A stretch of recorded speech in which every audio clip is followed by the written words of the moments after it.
Omar on ফায়ারের নতুন video ghost of the justice.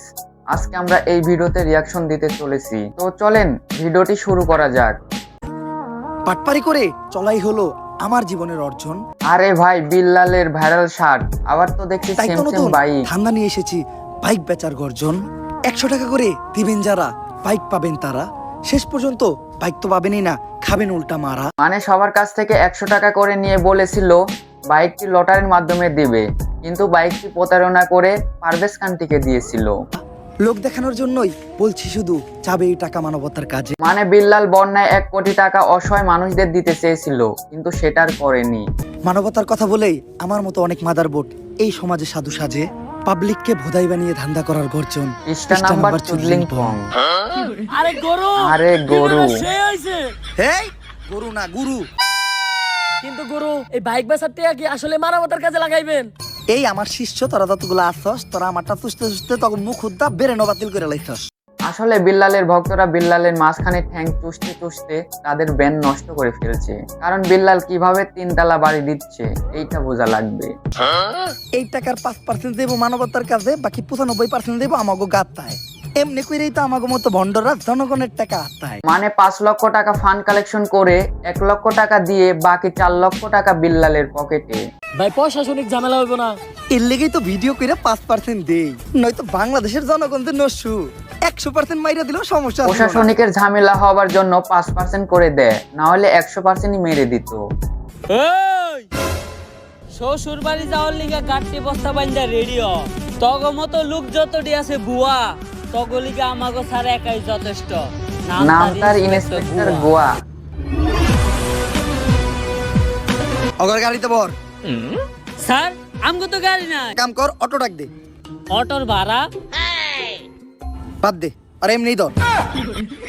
ধরবো মানে?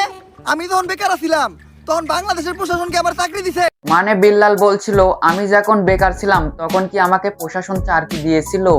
আর ধর শিষ্য, যা দেখাইলা দৃশ্য, গুরের থুইয়া তখনই পালাইলা যখন গুরু হয়ে গেল নিঃস্ব। কতদিন আর ভক্তদের এইভাবে চুষাবি?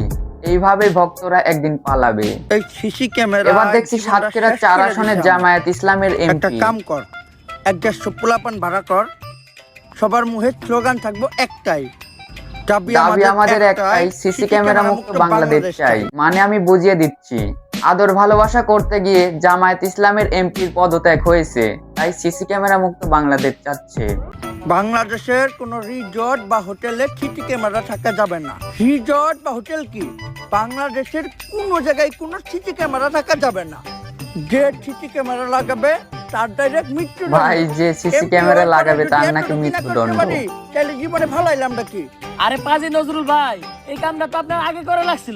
হাজি নজরুল ভাই, মানে আমি বুঝিয়ে দিচ্ছি, হাজি সাজলে যেমন হাজি হওয়া যায় না, তেমনি কাজী নজরুল ইসলাম নাম হলে কবিতা লেখা যায় না। একটু খারাপ হয় নাই, খালি একটা দোষে নাম লেখাইছি। মাঠে খেলতে না নাই মা, ও বহু যুবক এখন পছন্দের খেলোয়াড় আমি। খেলতে পারুক আর না পারুক, এখন সবাই তাকে গুরু মানে। আর দল একটা আমি খুলবো ভাবতাছি, বাংলাদেশ 70+ বয়সী কোটি হরিণ শিকারী সংগঠন। মানে আমি বুঝিয়ে দিচ্ছি, 17 বছরের যত যুবতী মেয়ে আছে তাদের নিয়ে সংগঠন তৈরি করবে। তারপরে যদি তোর কবিতা শুনতে ইচ্ছা করে, তাইলে তোকে ফ্যামিলিতে 17 বছরের কোনো তরুণ থাকলে নিয়ে আবি, পার্সোনালি কবিতা শোনাই দিব। মানে পার্সোনালি কবিতা শোনাবে এবং প্র্যাকটিক্যালও করে দেখাবে। মাল্লেককে দাদে, আরে এমপি সাহেব, এটা খালেক চাচার মেয়ে রুজি, আর বাপে অসুস্থ, তাই সাহায্যের লেগে আপনার কাছে আইতাছে। মেয়ের তোর বুদ্ধি আছে, একদম পারফেক্ট মানুষের কাছে আইতাছে। এমপির মন বড় তো, তাই 17 বছরের মেয়েদের সাহায্য করতে ভালোবাসে। এমপি সাহেব কিছু কওয়া লাগবে না, আগে কর তোমার বয়স কত? 17। 17 বছরের লগে আমার অন্যরকম মহব্বত। 17 বছরের তরুণীরা থাকে আমার মস্তিষ্কে, ছোটে মনে জন। কাজী নজরুল ইসলামের এইসব জায়গায় আবার বেশি মহব্বত। তবে তুমি তো একটু অসময় এসে বসছো, এখন আমি একটু ব্যস্ত, আমার সময় নাই। তুমি আজকে রাত্রে পাশের বাগানে দেখা করবা, আপাতত যাও। এবার এমপির মাথায় বুদ্ধি হয়েছে, কারণ বাগান সিসি ক্যামেরা মুক্ত। ওই মঞ্জু, একটা হারবাল নিয়ে আয়, বাঘ যেন বাগানে সারা রাত শিকার করতে পারে। বাঘ আর আগের মতন শিকার করতে পারে না, তাই হারবাল খেয়ে সারা রাত হরিণ শিকার করবে। প্রিন্স মামুন আর মোহনার কি নাটক। হয়েছে, আপনি এভাবে কান্না করতেছেন কেন? মমিনুল সব সময় বাবা খেয়ে মাকে মারে। কি ভাই বাবাকে বাবাকে মারে কিভাবে? মাকে মারে। আমার কাছে প্রমাণ আছে, এই দেখেন, এটা ওর প্রিন্স বন্ধুর মামুনের বাসা। ডাক্স আব্বা নেওয়ার কাছে ভিডিও একটু পরে মোহনা আম্মাকে ভাইরাল করে মারবে। দিয়েছিল। সবাই আমাকে সেই আগে clip। বুঝিয়েছিল, আমি বুঝি নাই। আমি এটার একটা সঠিক বিচার চাই। এই নিউজটা সেরা নিউজ হইছে, এইটাই কালকে প্রচার করতে হইব। বস 11 বছরের একটা মেয়ে ধর্ষণ হয়েছে, আমাদের ওই নিউজটা করার দরকার ছিল না?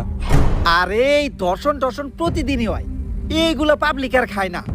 এইটা হইলো ট্রেন্ডিং নিউজ, ছাড়লে টিআরপি হাই। এইভাবে বেশিরভাগ সাংবাদিক ভাইরাল হওয়ার কারণে অসহায় মানুষজন ন্যায্য বিচার পায় না। আমি এটার একটা সঠিক বিচার চাই। দেশে কি একটা জিনিস শুরু হইলো, এই পুলাই দিয়ে মাঝে মধ্যে আব্বা খেয়ে আম্মারে পিটায়। স্যার আপনি এখন এই নিউজ নিয়ে পড়ে আছেন, 11 বছর একটা মেয়ে ধর্ষণ হয়েছে, ওর এ নিয়ে এখন পর্যন্ত কোনো নিউজ হয় নাই। ওর পরিবার মনে হয় এই বিচারটা পাইবো না। চল তো স্যারের লোকে কথা কই। স্যার 11 বছরের যে বাচ্চাটা ধর্ষণ হয়েছিল ওর বিষয়টা। এসব দর্শন নিয়ে আমি মাথা কামাই না। আমি চাই এমন কিছু করতে যেটা করলেই খবরের হেডলাইন আমার নাম আর ছবি। এই জন্য হাজারো মায়ের বুক খালি হয়ে যাচ্ছে, কারণ প্রশাসনিক সাংবাদিক এরা সবাই টাকা খেয়ে চুপ করে থাকে। যাই হোক, আজকের ভিডিও এই পর্যন্তই। ভিডিওটা কেমন লাগলো অবশ্যই কমেন্টে জানান, আর চ্যানেলে নতুন হয়ে থাকলে অবশ্যই চ্যানেলটি সাবস্ক্রাইব করুন।